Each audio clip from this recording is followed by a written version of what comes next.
حضرت علی رضی اللہ تعالی عنہ گھر میں داخل ہوئے. صبح کا وقت ہے. حضرت علی رضی اللہ تعالی عنہ گھر میں داخل ہوتے ہیں. حضرت علی جب گھر میں داخل ہوتے ہیں تو عجیب و غریب حالت دیکھتے ہیں کہ فاطمہ رو رہی ہے. اب صبح کا وقت ہے, فاطمہ رو رہی, آنکھوں سے آنسو جاری ہے, اور حضرت علی دیکھتے ہیں کہ فاطمہ چکی پیسنے کے لیے تیار ہے, اور قریب میں پانی گرم ہو رہا ہے, اور قریب میں کپڑے رکھے ہیں جس کو دھونا ہے. اب حضرت علی حیران ہو جاتے ہیں کہ میں تو روزانہ صبح گھر میں آتا ہوں, لیکن کبھی میں نے یہ تو نہیں دیکھا کہ میری بیوی فاطمہ رو رہی ہو اور پانی گرم ہو رہا ہو, کہیں کپڑے دھلنے کی تیاری ہو رہی ہو, کہیں چکی پیسنے کی تیاری ہو رہی ہو. بس حضرت علی رضی اللہ تعالی عنہ گھبرا جاتے اور اپنی بیوی فاطمہ سے پوچھتے ہیں کہ آخر یہ کیا معاملہ, یہ صبح صبح فجر کے وقت کیا عالم ہے کہ تم رو رہی ہو اور یہ ساری چیزیں تیار ہو رہی تھی. روایت کے اندر ہے حضرت فاطمہ کوئی جواب نہیں دیتی. حضرت علی جیسے جیسے سوال کرتے فاطمہ کا رونا اور زیادہ ہو جاتا. حضرت علی بہت سوال کرتے اور فاطمہ دھاڑے مار کر روتی ہے. آخر میں حضرت علی کہتے ہیں کہ تجھے خدا کا واسطہ ہے, مجھے بتا دے تو کیوں رو رہی ہے, اور صبح میں یہ کیا حال ہے کہ پانی گرم ہوتا ہے, کہیں کپڑے دھلے جا رہے ہیں, کہیں کچھ تیاری ہو رہی, آخر کیا معاملہ ہے. بس حضرت فاطمہ رونے لگتی اور رو کر کہتی ہے کہ میں آپ سے کیا بتاؤں, رات کو میں نے خواب دیکھا. حضرت فاطمہ فرماتی ہے کہ رات کو میں نے خواب دیکھا, خواب میں میں نے میرے آقا سرکار دو عالم صلی اللہ علیہ وسلم کو دیکھا, خواب میں میں نے میرے والد نبی کو دیکھا کہ وہ کسی چیز کو تلاش کر رہے, وہ کسی چیز کو ڈھونڈ رہے ہیں. فاطمہ فرماتی ہے کہ میں نے خواب میں میرے والد سے پوچھا کہ اے میرے ابا جان, اے میرے نبی, تم کون سی چیز تلاش کرتے ہو, تم کس کو ڈھونڈتے ہو؟ تو میرے نبی, میرے ابا نے کہا کہ فاطمہ بیٹی میں تجھے ہی تلاش کر رہا ہوں, بیٹی میں تجھے ہی تلاش کرتا ہوں, میں تجھے ہی ڈھونڈ رہا ہوں. روایت کے اندر ہے کہ حضرت فاطمہ رضی اللہ تعالی عنہ یہ خواب بتاتی ہے اور اس کے بعد اپنے شوہر علی سے کہتی ہے کہ علی آج میرا یہ آخری دن ہے, میرے نبی نے, میرے والد نے مجھے بتا دیا, اب کچھ ہی دیر میں اپنے خدا کو پیاری ہونے والی ہوں, یہ میرا آخری وقت ہے. حضرت علی رضی اللہ تعالی عنہ دھاڑے مار کر روتے ہیں. روایت کے اندر ہے کہ حضرت علی پوچھتے ہیں کہ اے فاطمہ, ابھی تیرے والد کو انتقال ہوئے 6 مہینے بھی نہیں گزرے, ابھی ان کا غم ہمارے سینوں کے اندر ہے, تیرا انتقال ہو جائے گا, ہم غم کو کیسے برداشت کریں گے؟ فاطمہ جواب دیتی ہے کہ علی اپنے شوہر سے کہتی ہے کہ جس طرح میرے ابا کی وفات پر تم نے صبر کیا تھا, میری وفات پر بھی تم صبر کر لینا. میری ماں بہنیں, اصل بات مجھے یہ بتانی ہے کہ حضرت فاطمہ رضی اللہ تعالی عنہا کی طبیعت خراب سے خراب ہونے لگتی ہے, بخار چڑھنے لگتا ہے. حضرت فاطمہ چکی پیس رہی ہے, حضرت علی ان کے ہاتھوں کو پکڑ لیتے ہیں اور کہتے ہیں کہ اب یہ بس کرو, آج تمہارا آخری دن ہے, تم ہمیں چھوڑ کر جانے والی ہو, یہ چکی کو پیسنا, یہ کپڑے دھونا, یہ پانی کو گرم کرنا, یہ سب تکلیف کیوں اٹھا رہی ہو؟ فاطمہ رو کر کہنے لگتی ہے, فاطمہ رو کر کہنے لگتی ہے کہ مجھے تمہارا بھی حق ادا کرنا ہے اور مجھے میرے بیٹے حسن اور حسین کا بھی حق ادا کرنا ہے. میں دنیا سے چلی جاؤں گی, میں چاہتی ہوں کہ چکی پیس کر جاؤں, کپڑے دھل کر جاؤں, اپنے بچوں کو نہلا کر جاؤں, تاکہ میرے انتقال کے بعد تمہیں کسی کے سامنے ہاتھ پھیلانا نہ پڑے, تاکہ تمہیں کسی کے سامنے ہاتھ پھیلانا نہ پڑے. روایت کے اندر ہے کہ حضرت علی ان کو سمجھا کر کھڑا کرتے ہیں, ابھی ان کو کھڑا کرتے حضرت علی رو رہے, فاطمہ رو رہی, اتنے میں وہ پیارے بچے حسن اور حسین گھر کے اندر داخل ہوتے ہیں. میرے بھائیو سوچو اس ماں کے دل کے اوپر کیا گزرتی ہوگی جو اپنے بچوں کو حسن اور حسین کو آخری مرتبہ دیکھتی ہے. حضرت فاطمہ دونوں بچوں کو اپنے سینے سے لگا لیتی ہے, حضرت علی رو رہے, فاطمہ روتی. ان کا رونا دیکھ کر وہ 2 معصوم بچوں کو رونا آ جاتا. وہ 2 معصوم بچے جب روتے ہیں اور اپنی ماں سے پوچھتے ہیں کہ ماں تو کیوں روتی ہے, اپنے باپ سے پوچھتے ہیں کہ ابا جان تم کیوں روتے ہو, علی کوئی جواب نہیں دیتے, فاطمہ کوئی جواب نہیں دیتی. فاطمہ صرف بچوں سے اشارہ کرتی ہے کہ تم میرے والد کی قبر کے اوپر چلے جاؤ, تم میرے نبی کی قبر پر چلے جاؤ. تاریخ میں یہ بات لکھی ہے کہ حسن اور حسین دونوں معصوم بچے ہیں, دونوں لاڈلے بچے ہیں, نبی کی قبر کے اوپر جاتے ہیں. ابھی قبر کے اوپر کھڑے ہوتے ہیں کہ اندر سے آواز آتی ہے, حضرت محمد رسول اللہ صلی اللہ علیہ وسلم کی آواز آتی ہے کہ اے میرے نواسے, تم اپنی ماں کے پاس چلے جاؤ, میرے پاس تو تم بعد میں بھی آ سکتے ہو, لیکن آج آخری دن ہے, اس دن کے بعد تمہیں اپنی ماں کا چہرہ نظر نہیں آئے گا. میرے بھائیو سوچو ان بچوں کے اوپر کیا گزرتی. وہ بچے روتے پیٹتے گھر میں آتے دیکھتے ہیں کہ ماں بھی رو رہی, باپ بھی رو رہا, یہ دونوں بچے آ کر رونے لگتے, اپنی ماں کے گلے لگ جاتے. روایت کے اندر ہے کہ فاطمہ کا بخار اور بڑھتا ہے, شام کا وقت ہوتا ہے. اب حضرت فاطمہ کو یقین ہو جاتا کہ اب میرا انتقال ہوگا, اب میرا آخری وقت آ گیا. میری ماں بہنیں کان کھول کر سنے. حضرت فاطمہ اپنے شوہر کو قریب میں بٹھا دیتی ہے. حضرت فاطمہ علی رضی اللہ تعالی عنہ کو قریب میں بٹھاتی ہے اور حضرت فاطمہ کہتی ہے, اپنے شوہر سے کہتی ہے کہ میں 3 بات تمہارے سامنے رکھتی ہوں. میری ماں بہنیں اس بات کو سنیں اور سوچیں کہ ہم اپنی زندگی کو کیسے بدلیں. وہ فاطمہ رضی اللہ تعالی عنہا جو اللہ کے رسول کی لاڈلی تھی, وہ فاطمہ رضی اللہ تعالی عنہا جو اس امت کے واسطے اپنے پیٹ پر پتھر باندھتی تھی, وہ فاطمہ رضی اللہ تعالی عنہا پیشانی پر ہمارے نبی نے بوسا دیا, وہ فاطمہ رضی اللہ تعالی عنہا جن کے بارے میں ہمارے نبی نے کہا سیدۃ نساء اہل الجنہ فاطمہ رضی اللہ تعالی عنہا کہ جنت میں عورتوں کی اگر سردارن بنے گی تو حضرت فاطمہ رضی اللہ تعالی عنہا بنے گی.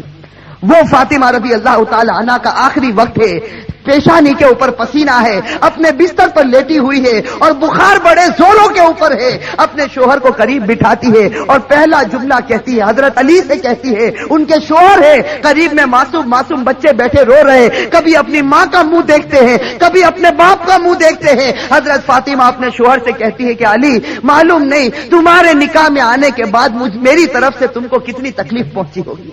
فاطمہ کہہ رہی کہ اے میرے شوہر معلوم نہیں جب سے میں تمہاری نکاح میں آئی ہوں معلوم نہیں میری وجہ سے تم کو کتنا دکھ اٹھانا پڑا ہوگا, تم کو میری وجہ سے کتنی تکلیف اٹھانی پڑی ہوگی. فاطمہ کہتی ہے اے میرے شوہر خدا کے واسطے میرے مرنے سے پہلے مجھے معاف کر دے. اپنے شوہر سے کہتی ہے کہ میرے مرنے سے پہلے مجھے معاف کر دے تاکہ قیامت کے میدان میں مجھے میرے نبی کے سامنے ذلیل نہ ہونا پڑے, مجھے میرے والد کے سامنے رسوا نہ ہونا پڑے. اے میرے شوہر میں نے تیرے حق میں کوتاہی کی, میں نے تیرے حق میں غلطی کی, میری طرف سے تجھے دکھ پہنچا ہے, اے میرے شوہر مجھے معاف کر دے. روایت میں ہے کہ علی دھاڑے مار کر رونے لگتے, فاطمہ کے سر پر ہاتھ پھیرتے اور کہنے لگتے فاطمہ تو غم مت کر, آج فکر میں کرتا ہوں کہ تو نبی کی بیٹی تھی لیکن میں تیرا حق ادا نہ کر سکا, تو نبی کی بیٹی تھی میں تیرا حق ادا نہ کر سکا. اور اس کے بعد علی ایک لمبی سانس لے کر رو کر کہتے ہیں کہ فاطمہ مجھے معلوم ہے جب سے تو میرے گھر پر آئی ہے تجھے 2 وقت کی روٹی کبھی نصیب نہیں ہوئی. میرے بھائیو روایت کے اندر ہے کہ فاطمہ رضی اللہ تعالی عنہا دھاڑے مار کر روتی ہے اور کہتی ہے, ایک دوسری بات کہتی ہے کہ میرے شوہر میرے انتقال کے بعد تمہیں جس عورت کے ساتھ نکاح کرنا ہو کر لینا. فاطمہ کہتی ہے میرے انتقال کے بعد جس عورت کے ساتھ نکاح کرنا ہو کر لینا. اس کے بعد اپنے پیارے بیٹے حسن اور حسین کی طرف کر کے کہتی ہے, اور حسین کی طرف اشارہ کر کہتی ہے کہ علی کے ساتھ نکاح کرنا ہو نکاح کرنا, لیکن ایک رات میرے ان بچوں کے پاس بھی گزارنا. یہ معصوم ہے, یہ اپنا اچھا اور برا نہیں سمجھتے, جب یہ بالغ ہو جائے تو ان کو خدا کے حوالے کر دینا. اور تیسری بات میری ماں بہنیں کان کھول کر سنیں, یہ ہمارے نبی کی بیٹی کی آخری وصیت, ہمارے نبی کی لاڈلی بیٹی کی آخری وصیت. حضرت فاطمہ رضی اللہ تعالی عنہا فرماتی ہے کہ اے میرے شوہر, حضرت علی سے کہتی ہے کہ میرے شوہر جب میرا انتقال ہو جائے تو کسی کو نہ بلانا, جب میرا انتقال ہو جائے, جب میری وفات ہو جائے کسی کو نہ بلانا. حضرت علی بڑے جوش میں آ جاتے اور کہتے ہیں کہ تو نبی کی بیٹی ہے اور تو کہتی کسی کو نہ بلانا, میں تو سارے مدینے والوں کو بلاؤں گا, میں انصار کو بلاؤں گا, میں مہاجرین کو بلاؤں گا, میں پورے مدینے کو تیرے جنازے میں جمع کر دوں گا. حضرت فاطمہ اشارے سے کہتی ہے کہ نہیں, میرے جنازے میں کسی کو نہ بلانا, میرے جنازے میں صرف تم ہوں گے اور میرے یہ 2 معصوم بیٹے ہوں گے, ان کے سوا میرے جنازے میں کوئی نہ آئے. حضرت علی پوچھتے آخر وجہ کیا ہے؟ حضرت فاطمہ رونے لگتی اور رو کر کہنے لگتی ہے کہ میرے والد نے مجھ سے کہا تھا کہ بیٹی پردے میں رہنا, میرے والد نے مجھ سے کہا تھا بیٹی پردے میں رہنا, میں نے میری والد کی بات کو پورا کر لیا. زندگی میں کسی مرد نے میرے بدن کو نہیں دیکھا, میں چاہتی ہوں کہ موت کے بعد بھی کوئی میرے بدن کو نہ دیکھے, میں چاہتی ہوں موت کے بعد بھی کوئی غیر آدمی میرے جسم کی طرف نگاہ نہ اٹھائے. میری ماں بہنیں آج اسی بات سے ہمیں شرم آتی ہے. آج ہماری ماں بہنوں کو کہا جائے کہ بھائی پردہ کر لو, اور ہمارے جوانوں کو کہا جائے کہ تیرا چہرہ ایسا بنا دے جو چہرہ تیرے نبی کا تھا, تو میرے بھائیوں ہمیں پسند آتا ہے. میرے بھائیوں ہمارے جوانوں سے پوچھو کہ بھائی چہرے پر داڑھی رکھ لے, ہماری ماں بہنوں کو کہو پردہ کر لے. میرے بھائیوں یہ ہمیں پسند نہیں آتا. بتاؤ اگر نبی سے سچی محبت ہوتی, فاطمہ سے سچی محبت ہوتی ہوتی تو فاطمہ کی آخری وصیت ہے کہ زندگی میں کسی نے میرے بدن کو نہیں دیکھا، میں چاہتی ہوں کہ موت کے بعد بھی کوئی میرے بدن کو نہ دیکھے۔ روایت کے اندر ہے یہ تین باتیں کہہ کر فاطمہ ایک عجیب و غریب جملہ کہتی ہے اور ہمیشہ کے لیے خدا کو پیاری ہو جاتی۔ آخری جملہ حضرت علی سے کہتی ہے کہ علی آج میں نے روزہ رکھا ہے۔ میرے بھائیو سنو، حضرت فاطمہ کہتی ہے کہ علی آج میں نے روزہ رکھا ہے، خواب میں میرے والد میرے نبی نے مجھ سے کہا تھا کہ سحری علی کے دسترخوان پر کرنا، افطار انشاءاللہ میرے دسترخوان پر ہوگا۔ بس یہ جملہ کہہ کر فاطمہ ہمیشہ کے لیے اٹھ جاتی ہے۔ روایت کے اندر میرے بھائی اصل بات مجھے یہ بتانی ہے کہ آخرت کا معاملہ بڑا خطرناک معاملہ ہے۔ حضرت فاطمہ رضی اللہ تعالی عنہا کو کفن پہنایا جاتا۔ روایت کے اندر ہے وہ عجیب و غریب منظر تھا کہ جب فاطمہ کا جنازہ اٹھا، 6 مہینے پہلے ہمارے نبی کا جنازہ اٹھا تھا، اس وقت پورا مدینے نے غم منایا تھا۔ آج 6 مہینے کے بعد ان کی لاڈلی بیٹی خدا کو پیاری ہوتی ہے۔ روایت میں جب ان کے گھر جنازہ اٹھتا ہے، جردے کے ایک پائے کو علی نے اپنے کندھے پر ہے، دوسرے پائے بڑے بیٹے حضرت ہر اپنے کندھے پر رکھا ہے، تیسرے پائے کو حضرت نے کندھے پر رکھا، سا پایا دینے والا موجود نہیں، علی انتظار کرتے ہیں۔ اچانک صحابی سامنے سے نظر آئے جن کا نام ہم سب سے ہیں، حضرت ابو ذر غفاری رضی اللہ تعالی عنہ، وہ وہاں پہنچ جاتے ہیں۔ علی کہتے ہیں کہ خدا نے بھیجا ہے اور آج اللہ کے رسول کی لاڈلی بیٹی کا انتقال ہو گیا، تم ان کو کندھا دے دو۔ حضرت ابو ذر غفاری کندھا دیتے ہیں، یہ جنازہ اٹھ کر چلتا ہے۔ روایت کے اندر ہے وہ معصوم بچے رو رہے، وہ علی رو رہے، ابو ذر غفاری رو رہے۔ روایت کے اندر ہے کہ وہ قبر جہاں قبر کو کھودا گیا تھا، اب اس قبر کے اندر فاطمہ کو رکھنا ہے۔ میری ماں بہنیں کان کھول کر سنیں، جب اس قبر کے اندر فاطمہ کو رکھنا ہوتا ہے، حسن اور حسین جو معصوم بچے اپنی ماں کو جب قبر میں رکھنے جاتے ہیں تو بے چین ہو کر تڑپنے لگتے ہیں جیسے کوئی مچھلی بغیر پانی کے تڑپتی ہے۔ حضرت علی کی آنکھوں سے آنسو جاری ہے، داڑھی مبارک تر ہو گئی ہے، کپڑا مبارک تر ہو چکا، حضرت علی رو رہے، وہ معصوم بچے روتے۔ ان کا رونا دیکھ کر حضرت ابو ذر غفاری رضی اللہ تعالی عنہ کے اندر ایک حالت پیدا ہو جاتی ہے۔ حضرت ابو ذر غفاری برداشت نہیں کر سکتے اس منظر کو۔ حضرت ابو ذر غفاری جب حضرت فاطمہ کے جنازے کو رکھنے جاتے ہیں تو قبر کے ساتھ میں بات کرنا شروع کرتے ہیں۔ ابو ذر غفاری اس قبر سے کہتے ہیں یا قبر، حضرت ابو ذر غفاری اس قبر سے کہتے ہیں یا قبر اتدری من التی جئنا بها الیک، یا قبر اتدری من التی جئنا بها الیک، هذه بنت رسول اللہ، هذه زوجة علی، هذه ام الحسنین۔ حضرت ابو ذر غفاری اس قبر سے کہتے ہیں کہ ایک قبر تجھے معلوم ہے ہم کس کا جنازہ لے کر آئے؟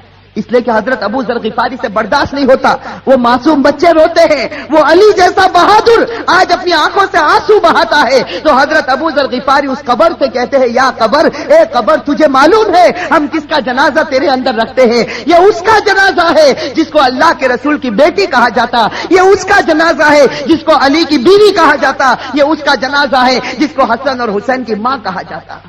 روایت کے اندر ہے کہ ابو ذر غفاری جنازے کو رکھتے، یہ جملہ کہتے ہیں، قبر کے اندر سے آواز آتی، قبر کے اندر سے آواز آتی یا ابا ذر، اے ابو ذر، ھذا لیس بیت نسب ولا حسب، کہ ابو ذر یہاں خاندان مت گناؤ، یہاں خاندان اور رشتے مت گناؤ، یہاں تو یہ بتاؤ اچھے عمل کر کے کون آیا اور برے عمل کر کے کون آیا۔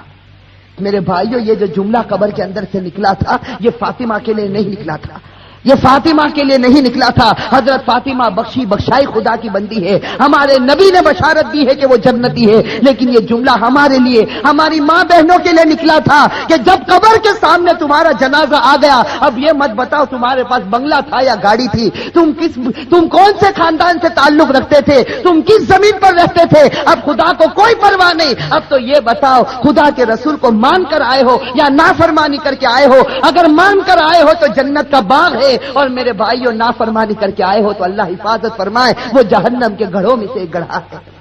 میرے بھائیو، اللہ ہم سب کی عذاب قبر سے اللہ ہم سب کی حفاظت فرمائے۔ میرے بھائیو، آج سچی بات ہے، خاص کر کے میں اپنی ماں بہنوں سے کہتا، آج ہماری ماں بہنیں جب آپس میں جمع ہوتی ہے، دنیا کی باتیں ہوتی ہے، غیبت ہوتی ہے، چغلی ہوتی ہے، آپس کا حسد اور عداوت نکالی جاتی ہے، لیکن میرے بھائیو آج آخرت کے تذکرے ہم سے ختم ہو چکے ہیں، آج موت اور موت کے تذکرے ہم سے ختم ہو چکے۔ میں آپ سے پوچھتا ہوں کہ وہ حضرت عثمان غنی رضی اللہ تعالی عنہ جب غزوہ تبوک کا موقع ہوتا ہے، ہمارے نبی فرماتے ہیں کہ عثمان تم کتنا مال لا سکتے ہو؟ حضرت عثمان اتنا مال لاتے کہ ہمارے نبی کو کہنا پڑتا عثمان بس کرو، تم نے خدا کے راستے میں بہت قربانی دے دی۔ اور پھر ہمارے نبی کہتے ہیں کہ عثمان کو قریب بلاتے اور کہتے ہیں کہ عثمان آج تم نے اتنا مال دیا خدا کے راستے میں کہ خدا تم سے اتنا خوش ہو گیا کہ اگر اب تم سے کوئی گناہ ہوگا تو خدا تمہاری پکڑ نہیں کرے گا۔ میرے بھائیوں کیسا سرٹیفکیٹ حضرت عثمان غنی رضی اللہ تعالی عنہ کو ملتا ہے، خلیفۃ المسلمین جو بنے۔ حضرت عثمان غنی رضی اللہ تعالی عنہ کو اللہ کے رسول کی طرف سے سرٹیفکیٹ ملا، عثمان اگر تیرے سے کوئی گناہ ہو جائے گا خدا تیری پکڑ کرے گا، تو نے اسلام واسطے بڑی بڑی قربانیاں دی۔ لیکن میرے بھائیوں ذرا حضرت عثمان کی تاریخ کو اٹھا کر دیکھیں، یہی حضرت عثمان جب مسلمانوں کے امیر مسلمانوں کے خلیفہ بنتے ہیں، روایت کے اندر ہے حضرت سعید ابن عامر رضی اللہ تعالی عنہ فرماتے ہیں کہ رات کا وقت ہوتا ہے، یہ امیر المؤمنین عثمان غنی رضی اللہ تعالی عنہ قبرستان چلے جاتے ہیں، رات کا وقت ہے، سناٹا ہے، حضرت عثمان غنی رضی اللہ تعالی عنہ قبرستان چلے جاتے اور روایت میں ہے کہ قبر کے پاس جا کر اتنا روتے تھے قبرستان میں جا کر حتی تبل لحیتہ، یہاں تک کہ ان کی داڑھی مبارک تر ہو جاتی تھی۔ اور لوگ پوچھتے تھے، لوگ آ کر عثمان سے پوچھتے تھے تذکر الجنت والنار فلا تبکی وتبکی من ھذا، کہ عثمان تم جنت کا تذکرہ کرتے ہو، تم جہنم کا تذکرہ کرتے ہو، لیکن اتنا نہیں روتے، کیا بات ہے کہ تم قبرستان میں جاتے ہو تو اتنا روتے ہو؟ اس وقت عثمان غنی رو کر جواب دیتے تھے کہ میں نے میرے نبی کو یہ کہتے ہوئے سنا، ان القبر لمنزل من منازل الاخرہ فان نجا منه فما بعده اثر منه وان لم ينج منه فما بعده اشد منه۔ حضرت عثمان کہتے تھے کہ میں نے میرے نبی کو یہ کہتے ہوئے سنا ہے، قبر آخرت کی منزلوں میں سب سے پہلی منزل ہے۔ میری ماں بہنیں، میرے بھائیوں، اس کو سوچو، قبر کی منزل آخرت کی منزلوں میں سب سے پہلی منزل ہے۔ عثمان غنی نے نبی کا فرمان سنا دیا، جو اس منزل میں کامیاب ہو گیا وہ سب منزلوں میں کامیاب ہو گیا، اور اللہ نہ کرے میرے بھائیوں، اللہ نہ کرے جو اس منزل میں پکڑا گیا وہ سب منزلوں میں پکڑاتا جائے گا۔ میرے بھائیو، اللہ ہم سب کی حفاظت فرمائے۔ میرے بھائیو سوچو، ایک دن ہمیں بھی مرنا ہے، ہمیں خدا کے پاس جانا ہے۔ میں میرے جوانوں سے کہتا ہوں کہ ایک ارادہ کرو، دیکھو ایک پکا سچا ارادہ کرو کہ اللہ ہم سب کو گناہوں سے بچا دے۔